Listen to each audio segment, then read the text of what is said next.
আমরা আছি এখন খাগড়াছড়ি রিচাং ঝর্ণায়। তো খাগড়াছড়ি রিচাং ঝর্ণার যে উপরের ঝর্ণাটা আপনারা যেটার মধ্যে মানুষ চড়ে ওটা তো আপনারা সবাই দেখছেন, কিন্তু এর নিচে একটা ঝর্ণা আছে যা অত্যন্ত সুন্দর, নামার রাস্তাটা খুবই ভয়ঙ্কর। তো আমরা আজকে ওই ঝর্ণাটায় যাব। তো আপনারা আমাদের সাথে থাকুন, এবং নামার রাস্তাটা যে কী পরিমাণ ভয়ঙ্কর, আর ভয়ঙ্কর রাস্তা উপেক্ষা করে যদি আপনারা নিচে যাইতে পারেন তাহলে যে সুন্দর একটা ঝর্ণা উপভোগ করতে পারবেন, তা আজকে আমাদের সাথে আপনারা থাকলে বুঝতে পারবেন।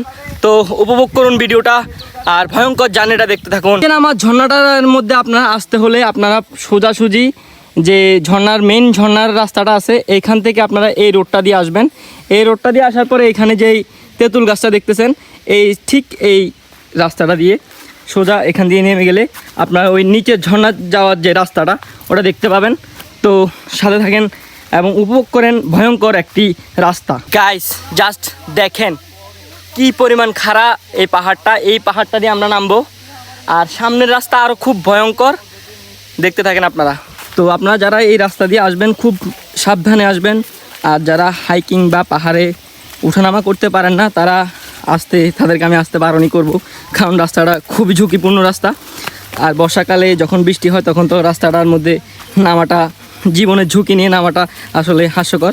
তো আপনারা যারা নামবেন অবশ্যই নিজের জীবনের রিস্কটা নিয়ে আসবেন, সামনের রাস্তা আরও খুবই ভয়ঙ্কর। আপনাদেরকে আমি দেখাতে চলেছি, দেখুন একবার এই রাস্তাটা দিয়ে আমরা নামবো। আমার টিমমেট সবাই সামনে আছে, আমি জাস্ট ব্লগটা করার জন্য পিছনে রয়ে গেলাম এখনও। যারা ভাই হার্টের রুগী আছেন তারা এই নিচের ঝর্ণায় আসতে বিরত থাকবেন। দেখুন একবার, just look at this, just দেখেন আমি একটুর জন্য পড়তে বেঁচে গেছি। জাস্ট দেখেন কি পরিমাণ খারাপ। এখান থেকে যদি কেউ পা একটু স্লিপ করে তাহলে কি পরিমাণ ব্যথা পাবেন আপনারা নিজেরা কল্পনা করতে পারতেছেন না। তো গাইস এই রোডটা দিয়ে আসার আগে অবশ্যই অনেক সাবধানতা অবলম্বন করে আপনারা নামবেন। আপনারা এখানে আসার পরে আপনারা যে এই দুইটা রাস্তা দেখতে পাবেন, এদিকে একটা রাস্তা আর এদিকে একটা রাস্তা, আপনারা ঠিক এই রোডটা দিয়ে যাবেন। এই রোডটা দিয়ে যাইতে গেলে আপনারা সেই সুন্দর আমাদের কাঙ্ক্ষিত ঝর্ণাটি আপনারা দেখতে পাবেন।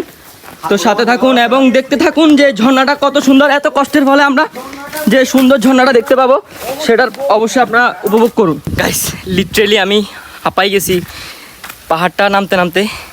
সামনের ভিউটা যে কত সুন্দর, পাথরগুলো আপনারা যদি একবার দেখেন, উপভোগ করেন, বিশ্বাস করেন ভাই আপনাদের মনের যে মানসিক অশান্তিটা ওটা দূর হয়ে যাবে। একটা সেকেন্ডে আপনাদের মনের মানসিক শান্তি চলে আসবে। জাস্ট ভিউটা দেখেন।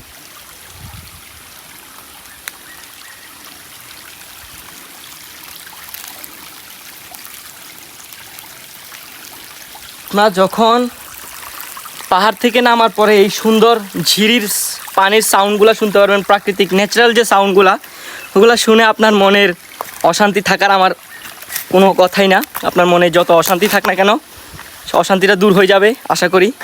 তো সামনের ঝর্ণাটা আরও সুন্দর, উপভোগ করতে থাকুন। এক একটা পাথরের সাইজ আপনারা একটু দেখেন, কয়েক টন হবে এক একটা পাথরের ওজন। পাহাড় ভেঙে যে পাথরগুলো পড়ছে। তো গাইস এই সে আমাদের কাঙ্ক্ষিত ঝর্ণা। আসলে আমি ওইখানে ভয়েসটা দিতে পারি নাই, তাই এক্সট্রা করে ভয়েসটা দিলাম। পানি না থাকার কারণে ঝর্ণাটা পানি শূন্য, তাই আপনাদের হয়তো খারাপ লাগতে পারে, কিন্তু যখন বর্ষায় পরিপূর্ণ পানি থাকে এই ঝর্ণাটার যে প্রাকৃতিক সৌন্দর্য তা বলে বোঝানো যায় না। তো গাইস আপনারা দেখেন আমরা এখন ঝালমুড়ি বানাবো। তো এই একটা সুন্দর প্রাকৃতিক পরিবেশে এসে আপনারা বন্ধুবান্ধব সবাই মিলে নিয়ে এই ঝর্ণার ভিউ দেখতে দেখতে কোনো একটা খাবার খান, তাহলে খাবারটা হজম না হয়ে কই যাবে বলেন? টাকা পয়সা জমায় কি করবেন বলেন ভাই? টাকা পয়সা আজকে আছে কালকে নাই। আপনারা এরকম বন্ধু বান্ধবের সাথে ঘুরবেন।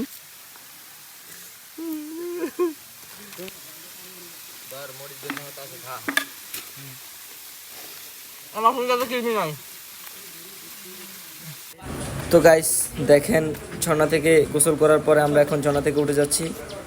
তো পাহাড়গুলো এত পরিমাণ খাড়া যে আমি ক্যামেরা নিয়ে আসলে উঠতে পারতেছিলাম না। আমার ফ্রেন্ড আমাকে হাত ধরে টেনে উঠাইছে, তো ধন্যবাদ আমার ফ্রেন্ডকে। তো দেখতে থাকেন এবং লাস্ট পর্যন্ত এনজয় করেন। পাহাড় আসছি মেন্টালি প্রিপেয়ার হইতে, পাহাড়ে এসে দেখি যে আমার ফিজিক্যাল হেলথ তো খারাপ।